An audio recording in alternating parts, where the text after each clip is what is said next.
In 1814, a wall of beer over 15 feet high crashed through a London neighbourhood and killed 8 people, and no one was ever held responsible. On October 17, 1814, the Meux and Company Brewery on Tottenham Court Road in London housed enormous wooden fermentation vats, some holding over 100,000 gallons of porter ale.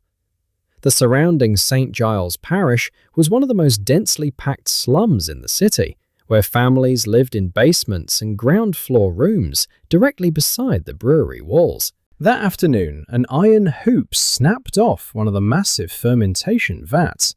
Workers noticed but considered it routine. Hoops failed occasionally. Within the hour, the weakened vat ruptured catastrophically, triggering a chain reaction.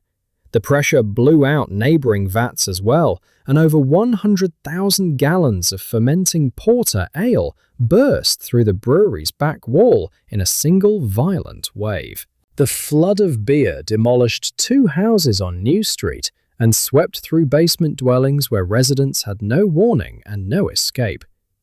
8 people died, most of them women and children, from drowning, injury from collapsing structures, or being buried under debris. One woman died several days later, reportedly from alcohol poisoning after inhaling the fumes in an enclosed space. The streets of St. Giles ran brown with ale for hours. At the inquest, the jury ruled the disaster an act of God, meaning the brewery faced 0 legal or financial liability for 8 deaths. But the story goes darker.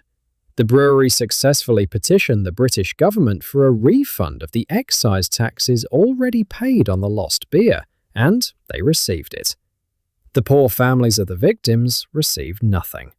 Some survivors in St. Giles were so desperate that they reportedly charged neighbours a penny each to view the bodies laid out in their homes. 8 lives lost to beer, a government that reimbursed the brewery, and a legal system that called it an act of God. Subscribe for more forgotten history that sounds impossible, but isn't.